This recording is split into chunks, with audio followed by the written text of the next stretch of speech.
हाय दोस्तों, तो कैसे हैं आप सभी। आशा करते हैं आप लोग बहुत बढ़िया होंगे। तो चलिए आज के वीडियो में हम लोग जानने वाले हैं एनसीईआरटी क्लास 10th मैथ के 5.2 के 6 नंबर क्वेश्चन है ना। 5.2 के 6 नंबर क्वेश्चन को आज हम लोग पढ़ेंगे और बिल्कुल आप ध्यान से देखिएगा, आपको ये भी क्वेश्चन बहुत बढ़िया समझ में आ जाएगा। तो चलिए क्वेश्चन क्या कहता है वो आपको दिख रहा होगा बोर्ड पे, है ना।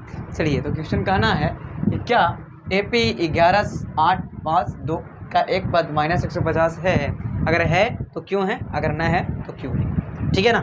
चलिए तो वही चीज़ को हम लोग समझना है। अगर चोर है तो चोर है क्यों, और चोर नहीं है तो क्यों नहीं है। हम लोग को सिद्ध करना पड़ता है ना, दिखाना पड़ता है ना, चलिए बताना पड़ता है। उसी तरीके से इसको भी हम लोग को चेक करना है। ठीक है। ये जो दिया गया है AP, इसका कोई एक पद ऐसा है, कोई भी एक पद है कि -150 है। ठीक है, कोई ऐसा पद है जो -150 आएगा, वही चेक करना हम लोग का, है ना। चलिए बताते हैं आपको, आइए ध्यान से देखिएगा। सबसे पहले आप लोगों को पता होगा कि A का मान खोजता है इसमें, तो A का मान पहले वाला हो जाएगा 11, है ना। और फिर D का मान खोजता है, तो D का मान क्या होता है, फॉर्मूला में T2 - T1 होता है ना। और T2 किसको बोलते हैं, T2 ये हो गया और T1 ये हो गया, ये हो गया T3 और ये हो गया T4, है कि नहीं। चलिए तो T2 - T1 यानी कि D बराबर हो जाएगा 8 - 11, क्या हो सकता है ना। चलिए तो 8 में से 11 घट जाएगा, कितना बचेगा, -3 बच जाएगा, क्योंकि 11 बड़ा है तो बड़ा वाला चिन्ह तो लिखेंगे ही, है ना। चलिए अब इतना के बाद में हमको लगाना है।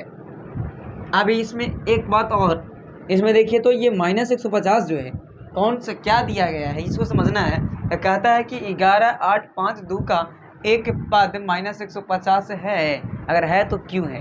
इसको फिलहाल मानेंगे, जानते हैं क्या, AN या TN मानेंगे, AN या TN मानेंगे। क्या मानेंगे सर, TN बराबर -150 चेक करना है ना। तो वही N का मान निकालना हम लोग को, है ना। एक पद माने कुछ होता है, वही पद की संख्या, यानी कि N का मान निकालना है और ये TN का मान दिया गया है ना। चलिए तो N का मान नहीं है, N का मान हम लोग को निकालना है, ठीक है ना। चलिए कैसे निकालना है आपको पता है। का एक पद जो है, कौन सा पद जो है, एक पद का है मतलब कौन सा पद, ठीक है, कौन सा पद जो है -150 है, ये चेक करना हम लोग का, है ना। चलिए आइए तो आप लोग को SN का फॉर्मूला आप लोग को पता होगा। SN नहीं TN यहाँ पास लगेगा, क्या लगेगा, TN या फिर AN लगा सकते हैं आप। ठीक, क्या होता है तो A + N - 1 × D होता है ना।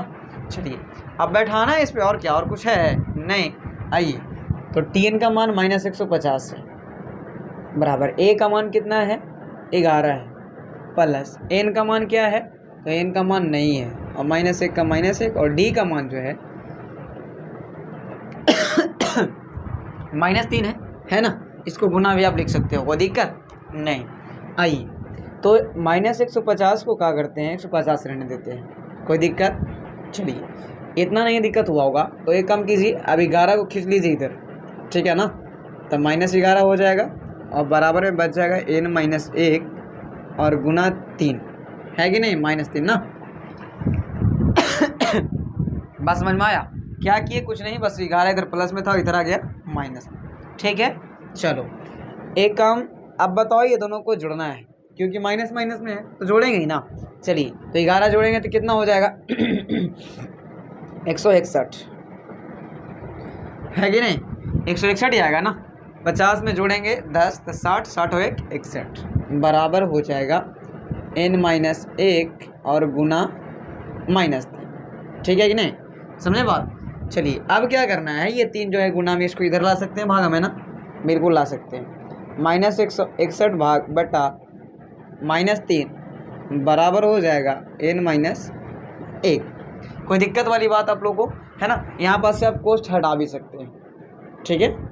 क्यों हटा रहे, क्योंकि इसके और गुना में कुछ है नहीं, तो हटा सकते हैं आप, कोई दिक्कत नहीं है ना। चलो अब देखिए ये 3 नीचे कैसे आ गया, तो यहाँ गुना में था। आपको पता है कि बराबर के उस साइड अगर गुना में रहेगा तो इन्हें आएगा तो भागा में आ जाएगा, अगर इन्हें गुना में है तो उधर जाएगा भागा में होगा, है कि नहीं। जैसे आप जानते हो कि 2x = 6 है, तो x बराबर होता है 6/2 का है, तो ये गुना में हुआ तो इन्हें गया तो भागा में हो जाएगा, है ना।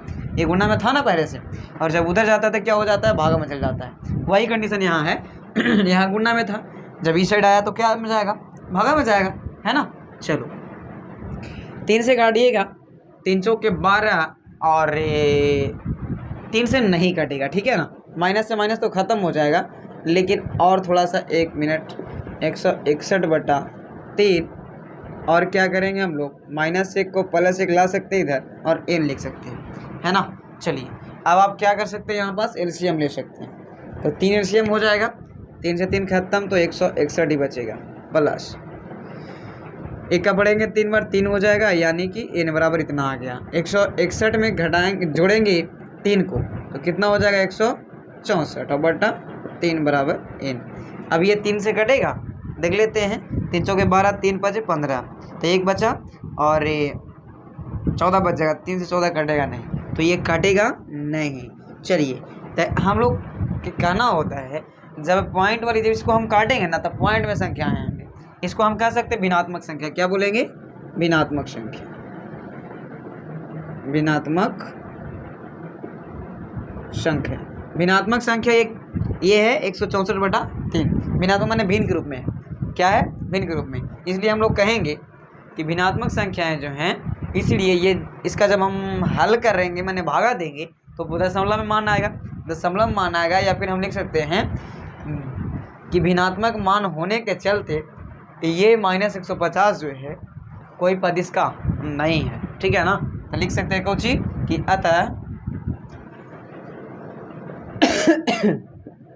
एपी, अतः एपी 11, 8, 5, 2 का कोई भी पद -150 नहीं है, ठीक है। क्यों, तब भिन्नात्मक मान होने के चलते। बात समझ में आया। बटा में कोई भी मान आ जाएगा ना, तो वो नहीं होगा। बात समझ में आई आपको। चलिए आशा करते हैं आपको ये वीडियो भी बहुत बढ़िया लगा होगा। तो मेरे चैनल को सब्सक्राइब कीजिएगा, लाइक कीजिएगा और शेयर कीजिएगा, ठीक है ना।